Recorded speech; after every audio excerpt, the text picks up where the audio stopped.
Je me réveille en sursaut. Le lit est froid à côté de moi. Je tends la main dans le vide, cherchant instinctivement Marc, mais je ne trouve que des draps froissés. Il n'est pas là. Encore une fois, je me redresse légèrement et regarde l'heure sur le réveil. 3h27, toujours la même heure. Toujours cette absence. Je reste immobile un instant, essayant de me convaincre que tout va bien. Mais dans le silence de la maison, un bruit régulier me ramène à la réalité. Le cliquetis d'un clavier, rapide, nerveux, puis un murmure. Il parle à quelqu'un. Une boule d'angoisse se forme dans mon ventre. J'aurais dû m'habituer. Depuis plusieurs mois, Marc passe presque toutes ses nuits devant son ordinateur. Au début, je n'y ai pas vraiment prêté attention. Il a toujours été passionné par la technologie. Et avec son travail, il lui arrivait souvent de veiller tard. Mais cette fois, quelque chose est différent. Il est obsédé. Les premières semaines, il trouvait encore des excuses. Une surcharge de boulot, un projet important, des clients à satisfaire. Je l'ai cru. J'ai voulu le croire. Mais peu à peu, j'ai commencé à remarquer des changements. Il rentre tard. Il mange à peine avec moi. Il disparaît dans son bureau dès qu'il passe la porte. Parfois sans même me dire bonjour. Et le pire, ce sont les nuits. Il pense que je dors, mais je l'entends. Ce cliquetis incessant, ces soupirs. Parfois un éclat de rire étouffé. Un murmure plus doux, plus intime. Je ferme les yeux et inspire profondément. Une part de moi veut juste ignorer tout ça, me convaincre que je me fais des idées. Mais ce soir, je ne peux plus me voiler la face. Je repousse la couverture et me lève lentement. Pieds nus, je traverse le couloir dans l'obscurité, retenant mon souffle. Plus j'approche de son bureau, plus mon cœur bat fort dans ma poitrine. La porte est entrebâillée, laissant filtrer une lumière bleutée. Je m'arrête juste avant l'entrée, tendant l'oreille. Marc est là, assis devant son écran, un casque sur les oreilles. Son visage est éclairé par la lueur de l'écran. Il sourit, un sourire que je ne lui ai pas vu depuis longtemps. « Tu es parfaite !» murmure-t-il. Je sens mon estomac se tordre. Je plisse les yeux et regarde l'écran par l'entrebâillement de la porte. J'y vois une image étrange, un salon luxueux, baigné d'une lumière tamisée. 2 silhouettes assises face à face. Des avatars, un homme et une femme. Il n'y a aucun dossier de travail, aucun tableau Excel, aucun mail en attente. Juste ce salon virtuel. Et Marc, heureux. Je devrais entrer, lui demander des explications. Je devrais allumer la lumière, le forcer à me regarder, à me dire la vérité. Mais je reste figé. Quelque chose en moi refuse d'affronter cette réalité. Une peur sourde, viscérale. Alors, lentement, je recule. Je retourne dans notre chambre et me glisse sous les draps froids. Mais cette fois, je ne referme pas les yeux. Demain, je chercherai des réponses. Le lendemain matin, je me lève fatigué, l'esprit encore engourdi par le manque de sommeil. Marc est déjà parti. Comme toujours. Avant, il prenait le temps de boire un café avec moi, de parler un peu. Maintenant, il disparaît dès l'aube, me laissant seul avec mes doutes et ce silence oppressant qui s'installe chaque jour un peu plus entre nous. Je descends à la cuisine et trouve, comme d'habitude, une tasse de café à moitié vide et une assiette où traînent quelques miettes. Un vestige de son passage. Je m'assois en face, fixant la place vide devant moi. Un sentiment d'irréalité me submerge. Quand est-ce que tout ça a changé? Mon téléphone vibre sur la table. Une notification bancaire. Je fronce les sourcils et déverrouille l'écran. Ce que je vois me coupe le souffle. Plusieurs transactions, de grosses sommes, des milliers d'euros envolés en quelques semaines. 2 €, 5 €, parfois plus. Toujours vers des entreprises dont je n'ai jamais entendu parler. Metalux Real Estate, Oui 200 Virou, Dream Space Properties, 12 500 €, Virtual Attire Exclusive, 3 600 €. Mon cœur s'emballe. Je n'ai jamais vu ces noms auparavant. Je vérifie à nouveau, pensant d'abord à une erreur, un piratage, mais non. C'est bien Marc qui a fait ces paiements. Je me lève brusquement et attrape mon ordinateur. J'ouvre le site de la banque, fouille dans l'historique des transactions. Ce ne sont pas des achats normaux. Je fais une rapide recherche sur les entreprises concernées et découvre qu'elles appartiennent toutes à l'univers du métavers, de l'immobilier virtuel, des vêtements numériques, des services pour des avatars en ligne. J'ai un vertige. Je n'arrive pas à comprendre. Pourquoi Mark dépenserait-il autant d'argent pour des choses qui n'existent même pas dans la vraie vie? Une nouvelle notification apparaît sur mon écran. Un email. Félicitations! Votre achat a bien été finalisé. Votre propriété exclusive dans le quartier prestige du métavers est désormais à vous.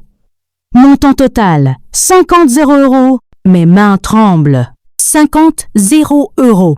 Mark vient de dépenser 50 € pour acheter... Quoi? Une maison virtuelle? Je sens ma respiration s'accélérer. Ce n'est plus une simple obsession. Ce n'est plus du temps perdu devant un écran. Mark joue avec nos économies. Et pire encore, il ne m'a rien dit. Un frisson glacé me parcourt l'échine. Ce n'est pas qu'un jeu, c'est autre chose. Et je dois savoir quoi. Je referme brutalement mon ordinateur et me laisse tomber contre le dossier de ma chaise. Mon cœur bat trop vite, ma respiration est saccadée. 50 €. Une somme qu'on avait mis des années à économiser. Une somme qui devait servir à notre avenir, à nos projets. Et Mark l'a jetée dans un monde virtuel. Je me lève d'un bond et commence à faire les 100 pas dans la cuisine. J'essaie de trouver une explication rationnelle, un scénario où tout ça fait sens. Peut être qu'il a investi dans une nouvelle technologie prometteuse. Peut être qu'il prépare quelque chose qu'il veut me révéler plus tard. Mais au fond, je sais que je me mens à moi-même. Son comportement, ses absences, ses nuits passées devant son écran, ce n'est pas un simple investissement, c'est une double vie. Je serre les poings. Si Mark ne veut pas me dire la vérité, alors je la découvrirai moi-même. Je retourne m'asseoir et rouvre mon ordinateur. Je tape le nom de l'entreprise mentionnée dans la facture. Dreamspace Properties. Un site élégant s'affiche à l'écran, vantant un univers virtuel où tout est possible. Des résidences luxueuses, des quartiers privés, des espaces de loisirs où les utilisateurs peuvent recréer une seconde existence. Je clique sur la section Propriété et scrolle jusqu'à voir apparaître une carte du quartier prestige.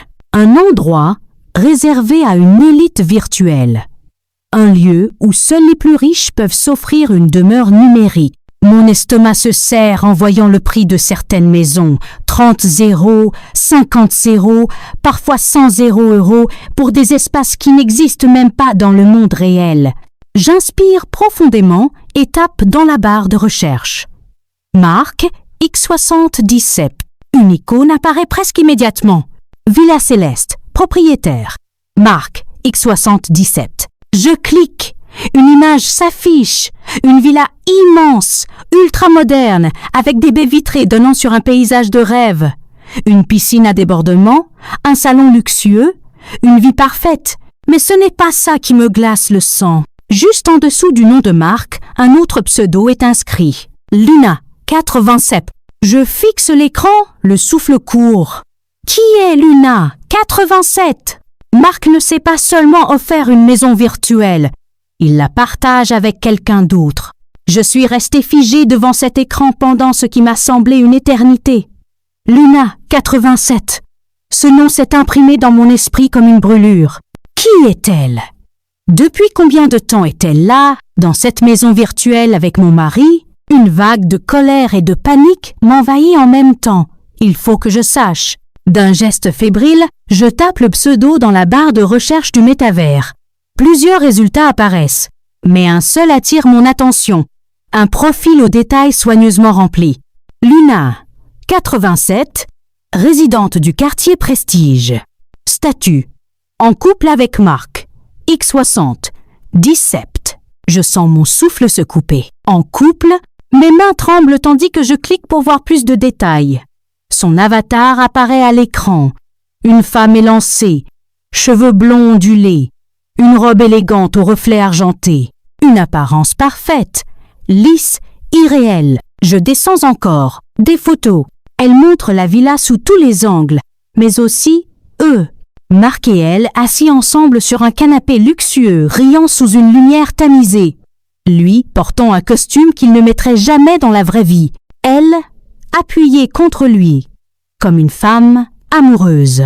Une autre photo, leurs mains dans la main. Mon ventre se tord. C'est bien plus qu'un simple jeu.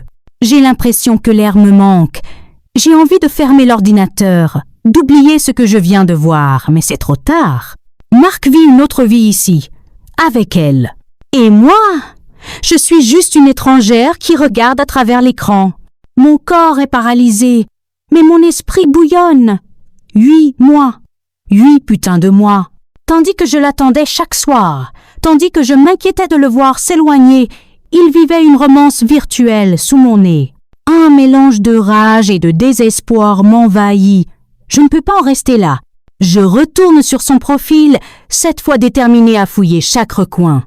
J'ouvre la section des messages. Mon cœur se serre en voyant que ces échanges privés sont verrouillés, mais un détail attire mon attention. Son journal d'activité.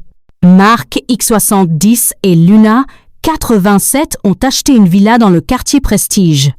Il y a 2 mois, Marc, X77 et Luna, 87, ont participé à un gala privé.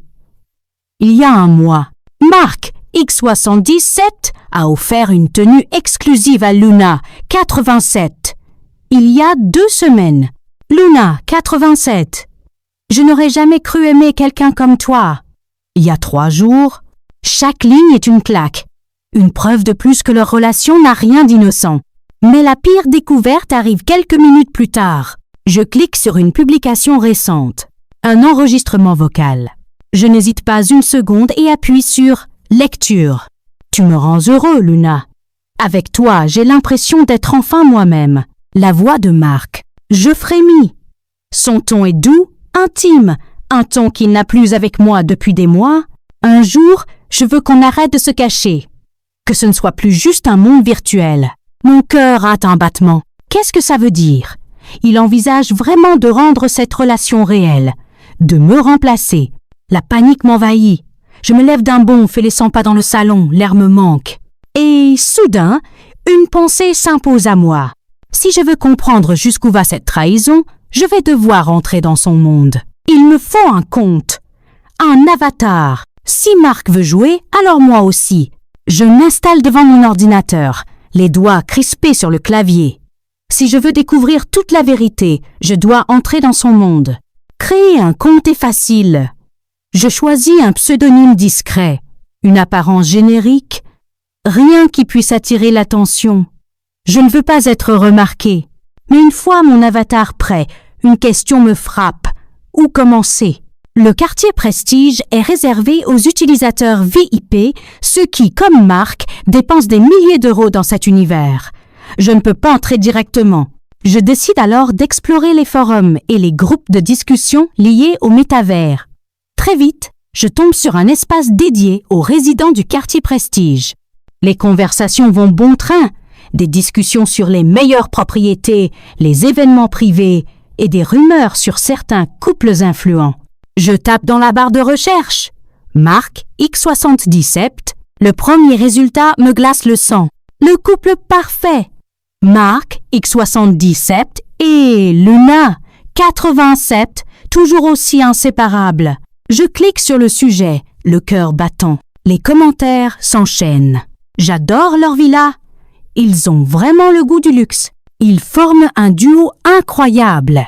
C'est beau de voir un amour aussi fort, même virtuel. Et puis, un dernier message, plus récent. Rumeur ou pas, il paraît que Marc veut passer à l'étape suivante avec Luna. Certains disent qu'il prévoit même quelque chose d'énorme. Je reste figé. Passer à l'étape suivante? Je sens une sueur froide couler dans mon dos. Marc n'est pas seulement perdu dans un jeu. Il construit un avenir avec elle. Une seule solution s'impose à moi. Je dois voir leur monde de mes propres yeux. Et pour ça, je dois trouver un moyen d'entrer dans le quartier Prestige. Je dois entrer dans leur monde. L'idée me terrifie autant qu'elle m'obsède. Je veux voir ce qu'ils vivent ensemble, ce qu'ils partagent avec elle et qu'ils ne partagent plus avec moi. Je veux comprendre jusqu'où il est allé. Mais le quartier Prestige n'est pas accessible à n'importe qui. C'est un espace réservé aux élites du métavers, à ceux qui dépensent des fortunes. Je n'ai pas cet argent, et même si je l'avais, je refuse d'en gaspiller un centime pour pénétrer dans ce mensonge. Alors, je cherche une autre solution. Je passe des heures sur des forums, des discussions privées, des sites obscurs où les joueurs échangent des astuces pour contourner les restrictions. Et c'est là que je découvre une faille. Certains membres VIP vendent des accès temporaires en échange de services ou d'informations. Un nom revient souvent. Shadowkey, un utilisateur anonyme qui vend des clés d'invités, permettant d'accéder aux quartiers exclusifs. J'hésite. Est-ce que je suis vraiment prête à faire ça? Je repense à Marc, à ses nuits passées devant cet écran, à l'argent qu'il a dilapidé, à cette femme qui occupe sa vie depuis 8 mois. Oui, je suis prête. J'envoie un message à Shadowkey. Je cherche une clé d'invité pour le quartier Prestige. Combien? La réponse ne tarde pas. 500 € ou une information de valeur. Je serre les dents. 500 €, c'est trop. Mais une information, je réfléchis un instant. Puis j'écris. J'ai des infos sur Mark X77 et Luna 87, leur vraie identité. Un long silence. Puis enfin, une réponse. Intéressant. Donne-moi un avant-goût. Mon cœur bat à tout rompre. Je ne peux pas lui donner de vrais détails, pas sans garantie. Alors j'envoie juste un message énigmatique.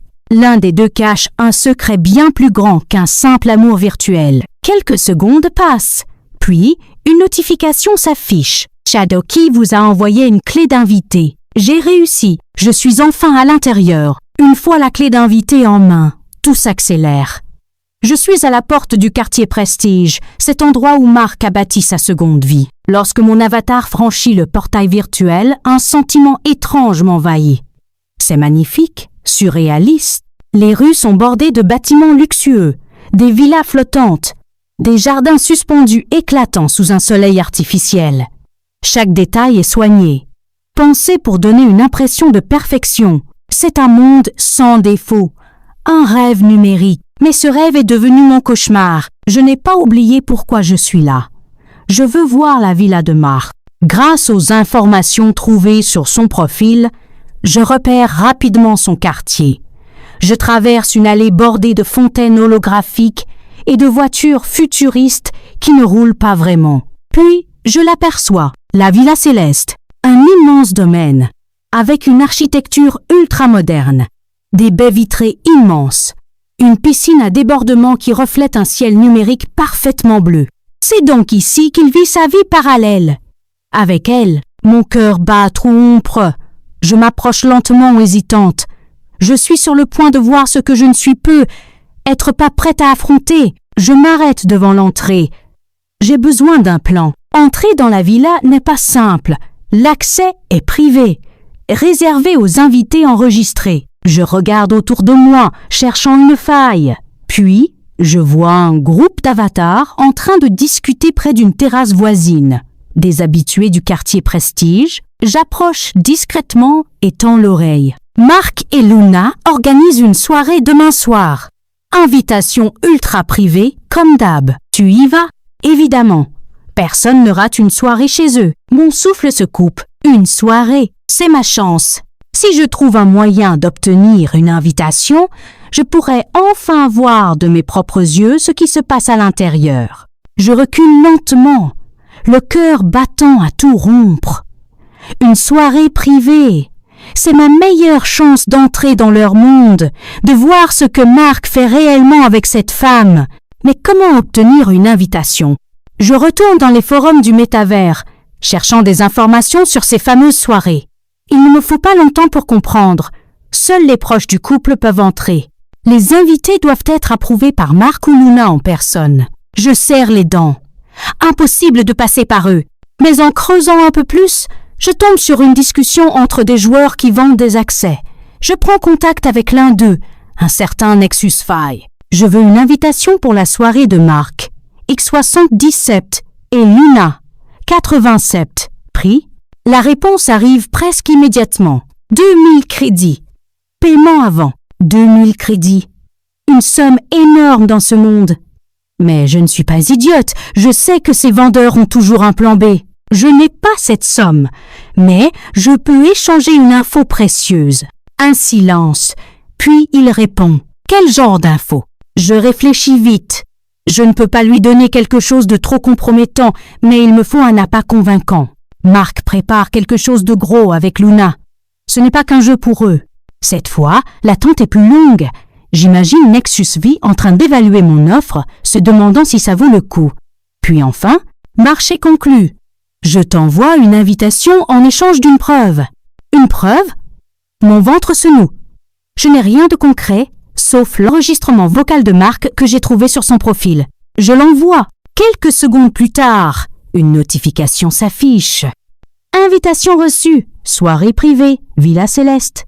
Hôte, Mark, X77 et Luna, 87. J'ai réussi. Demain soir, je serai dans leur monde. La nuit est tombée et je suis prête. Ce soir, je vais enfin voir ce que Mark cache. Mon avatar est vêtu d'une robe élégante achetée pour l'occasion, sobre mais suffisamment sophistiquée pour ne pas détonner parmi les invités du quartier Prestige. J'ai aussi changé mon pseudo pour éviter d'éveiller le moindre soupçon. Personne ne doit savoir qui je suis. Lorsque je me connecte à la soirée, une musique envoûtante résonne. Je franchis l'entrée de la Villa Céleste, une lumière dorée inondant l'immense sol. Tout est trop parfait, trop beau. Des invités discutent autour d'un bar luxueux, un DJ joue une mélodie électronique en fond sonore et les serveurs virtuels distribuent des cocktails qui n'existent pas. Mais moi, je ne suis pas là pour faire la fête. Je scrute la foule, à la recherche de Mark et de Luna. 87. Et soudain, je les vois. Ils sont là, assis sur un canapé blanc immaculé, au centre de la pièce. Mark porte un costume sombre, bien ajusté, un verre à la main. Il a l'air détendu, souriant, bien loin de l'homme fatigué et distant que je vois à la maison. Et elle, Luna, vêtue d'une robe bleue scintillante, ses longs cheveux blonds retombant en cascade sur ses épaules. Son avatar est parfait, tout droit sorti d'un fantasme numérique. Mais ce qui me frappe le plus, ce n'est pas leur apparence, c'est leur attitude. Mark rit, son regard rivé sur elle. Il la regarde comme il ne m'a pas regardé depuis des années. Un frisson glacé me parcourt l'échine. Ce n'est pas un simple jeu pour lui. Je m'approche lentement, me fondant dans la foule, mes yeux rivés sur eux. Je suis sur le point d'entendre ce que je ne suis peu, être pas prête à accepter. Je me faufile discrètement entre les invités, un verre à la main pour paraître naturel. Mon cœur tambourine dans ma poitrine. Je suis là, à quelques mètres de Mark et Luna, à les observer sans qu'ils ne se doutent de rien. Il est si proche d'elle. Leur complicité est indéniable. Mark la regarde avec une tendresse que je ne vois plus dans la vraie vie. Son sourire est sincère, son rire léger. Il n'a jamais l'air aussi heureux à la maison. Je serre les dents. Depuis combien de temps ne m'a-t-il pas regardé comme ça? Puis Luna se penche vers lui, effleurant son bras. Tout est prêt pour notre projet, demande-t-elle d'une voix douce. Mon cœur rate un battement. Quel projet? Mark hoche la tête. Oui, j'ai finalisé la transaction hier. Plus rien ne nous retient. Je fronce les sourcils. De quoi parle-t-il? Quelle transaction? Luna sourit et pose sa main sur la sienne. J'ai hâte, mon amour. J'ai tellement attendu ce moment. Mon amour. Les mots résonnent comme une gifle. Elle l'appelle comme ça, ouvertement, devant tout le monde. Mark se penche vers elle. Et ce qu'il dit, ensuite me glace le sang. Bientôt, il n'y aura plus que nous deux. Dans ce monde et dans l'autre. Dans l'autre, je sens mes jambes flancher. Qu'est-ce qu'il est en train de dire? Un serveur passe près d'eux, et Luna attrape 2 coupes de champagne. Elle entend une à Mark avec un sourire radieux. Alors, à notre nouvelle vie. Mark trinque avec elle, sans hésitation. Ma respiration se bloque. Il ne parle pas juste du métavers. Il parle du monde réel. Mark est prêt à tout quitter pour elle. Je recule d'un pas, le souffle court. Mon sang se glace. Dans ce monde et dans l'autre, Mark ne parle pas seulement du métavers. Il prévoit quelque chose dans la vraie vie. Ma vision se brouille sous l'effet du choc. Est-il en train de tout abandonner pour elle? Je dois en savoir plus. Faisant semblant d'être une simple invitée curieuse, Je me rapproche discrètement du canapé où ils sont installés. Ils parlent bas, mais dans ce monde virtuel, le son voyage différemment. Il me suffit d'ajuster un paramètre audio pour capter leur conversation. « J'ai vendu ce qu'il restait. Tout est réglé, » dit Mark. Sa voix posée mais déterminée. « Et elle ?» demande Luna. Mon cœur s'arrête. De qui parle-t-il? De moi? Mark soupire et baisse la tête. Elle ne sait rien. Mais ce n'est qu'une question de temps. J'ai envie de hurler. Mon mari, celui qui partage ma vie depuis 15 ans, parle de moi comme d'un obstacle à éliminer. Luna caresse doucement la main de Mark. Tu es sûr de vouloir aller jusqu'au bout? Il hoche la tête. Bien sûr.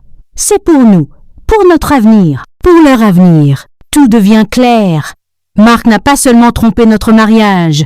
Il a vidé notre compte, vendu tout ce qu'il pouvait, hypothéqué la maison. Et maintenant, il prépare sa fuite. Il va me laisser sans rien. Une rage froide remplace ma panique. Je serre les poings, mes ongles s'enfonçant dans ma paume. Il pense que je ne vais rien voir venir. Il se trompe.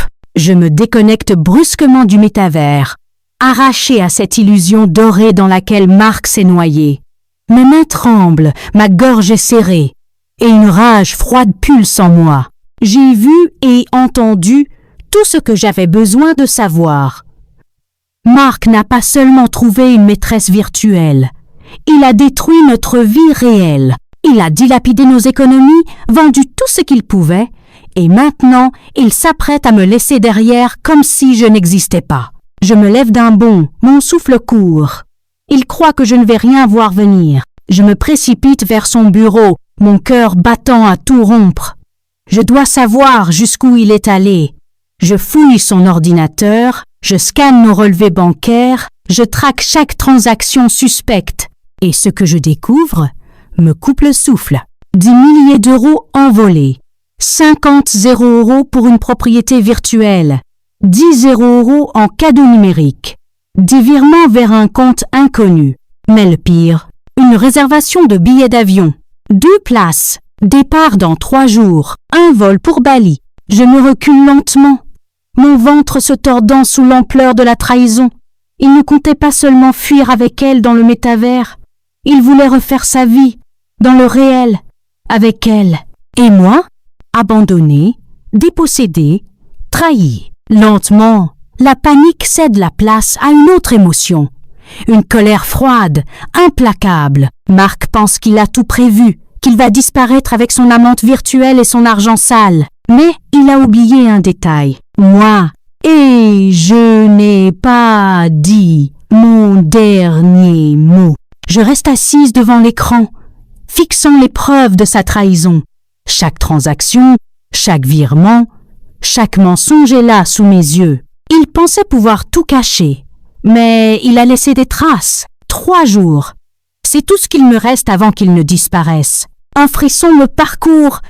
Je ne peux pas le laisser s'en sortir aussi facilement. Je prends une profonde inspiration et attrape mon téléphone.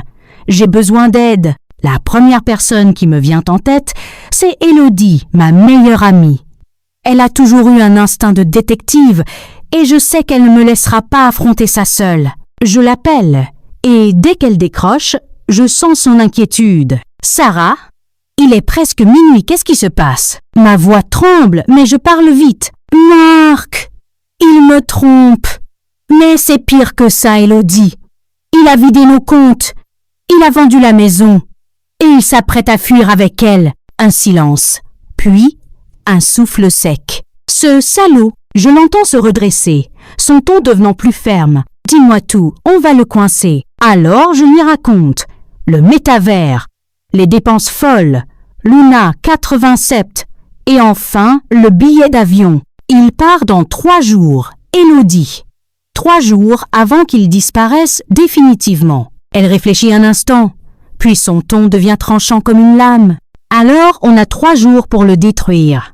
Je sens un frisson me parcourir. Oui, Mark pense avoir gagné, mais il a oublié qu'il s'est marié avec la mauvaise femme pour essayer de s'enfuir sans conséquence. Ce jeu est loin d'être terminé. Elodie ne perd pas une seconde.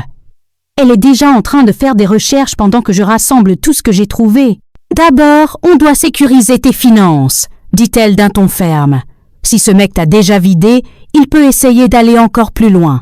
Je me connecte immédiatement à notre compte bancaire commun. Mon estomac se tord en voyant le solde. Il ne reste presque rien. Mais j'ai encore mon compte personnel. Rapidement, je transfère ce qu'il me reste vers un compte sécurisé. Marc n'aura plus accès à un centime de mon argent. Ensuite, on va le prendre à son propre jeu. Enchaîne Élodie. Tu as dit qu'il prépare un départ avec sa maîtresse? Alors on va lui couper l'herbe sous le pied. Elle marque une pause. On prévient la banque de fraude. On contacte un avocat. Et surtout, on fait éclater ça au grand jour. Je comprends immédiatement où elle veut en venir. Marc a bâti son illusion dans le métavers. Son monde parfait, son image, son petit royaume virtuel. S'il y a bien une chose qu'il craint plus que tout, c'est que cette vérité éclate. Je serre les dents. Il croit qu'il va disparaître sans conséquence. Il croit que je vais rester là, à pleurer sur mon sort. Je prends une profonde inspiration. Mais il va comprendre ce que ça fait de perdre tout ce qu'on a construit. Mon regard se pose sur l'écran.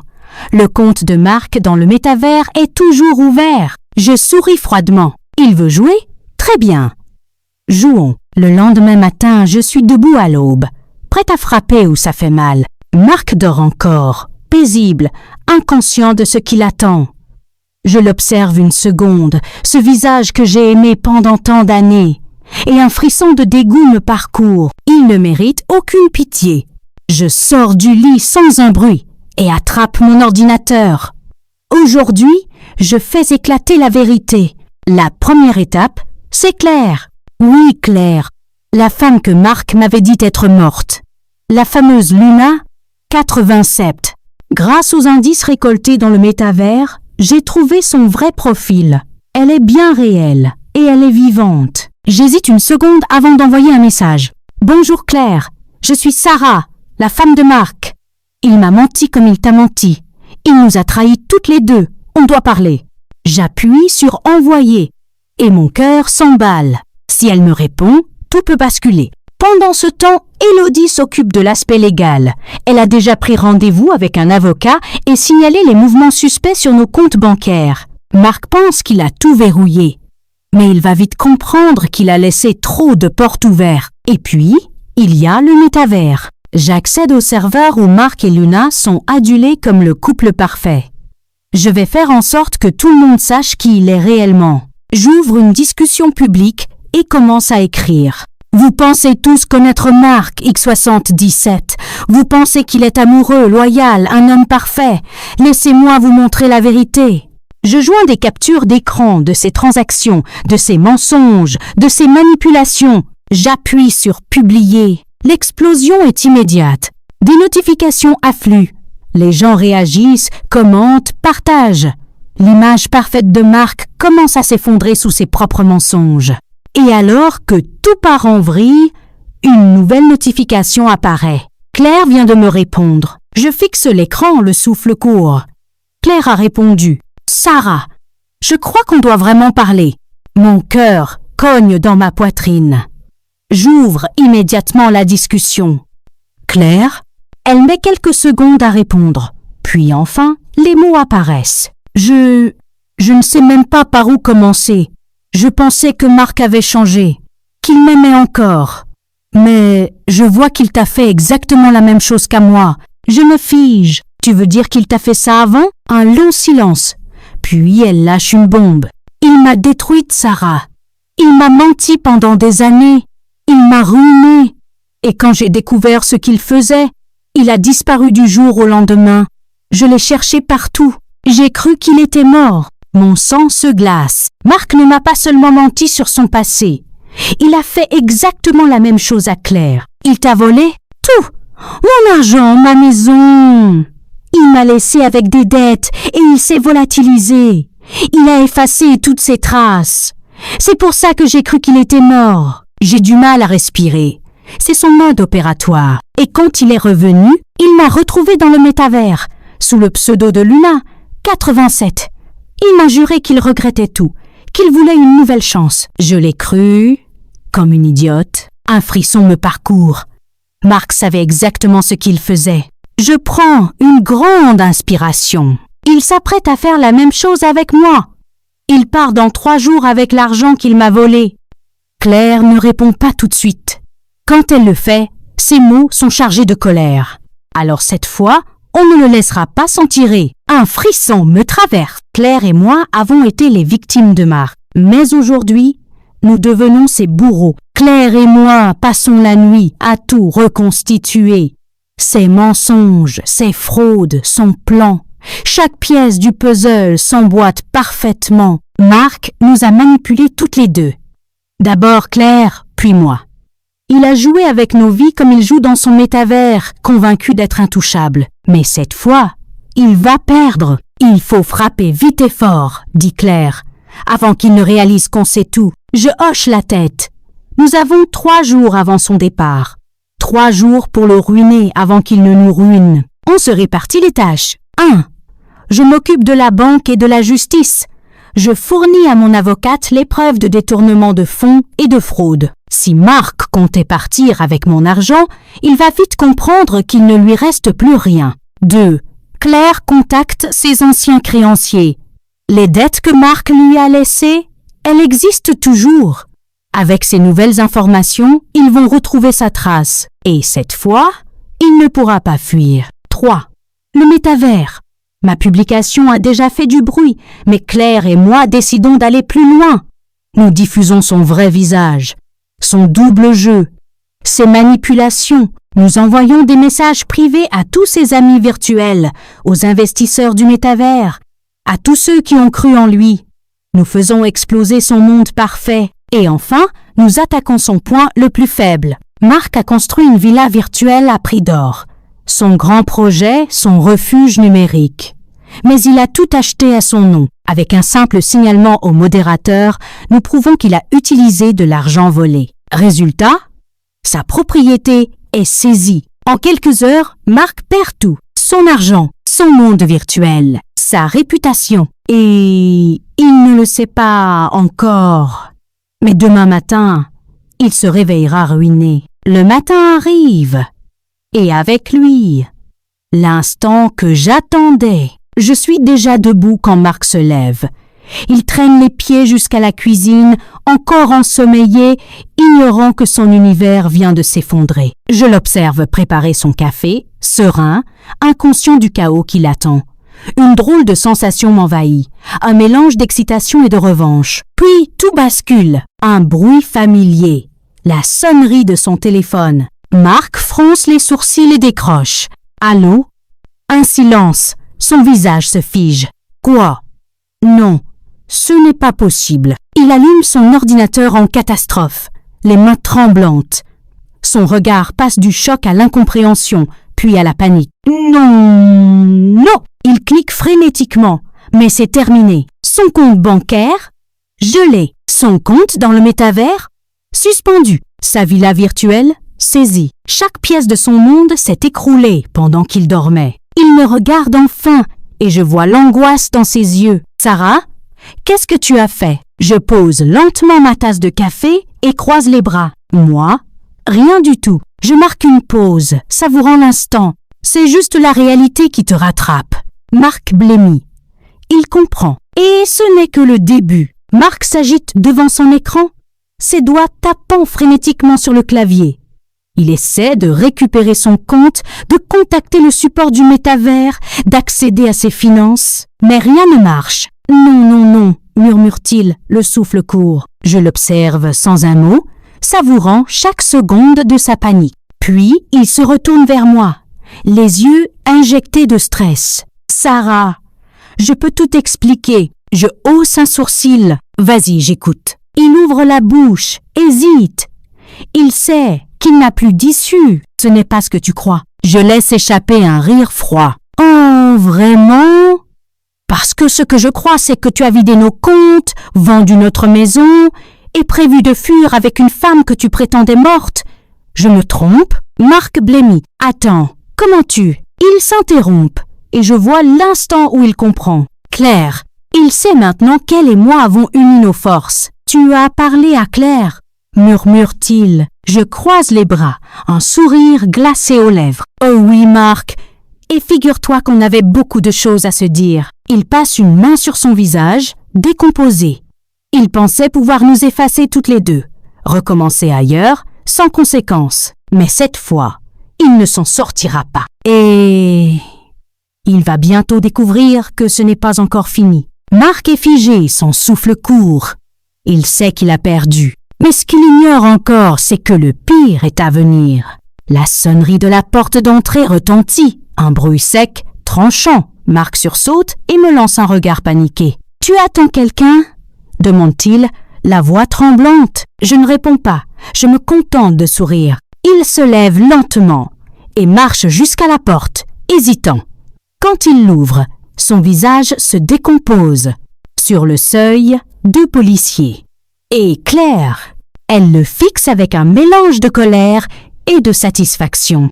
Celle d'une femme qui vient enfin de reprendre le contrôle. « Bonjour, Marc », dit-elle d'un ton glacial. Les policiers s'avancent. « Monsieur Dupuis, nous avons des questions à vous poser concernant des accusations de fraude et d'escroquerie. » Marc se retourne vers moi, désespéré. « Sarah, tu ne peux pas faire ça. » Je le regarde droit dans les yeux. « C'est toi qui l'as fait, Marc. » Il veut parler, protester, trouver une échappatoire.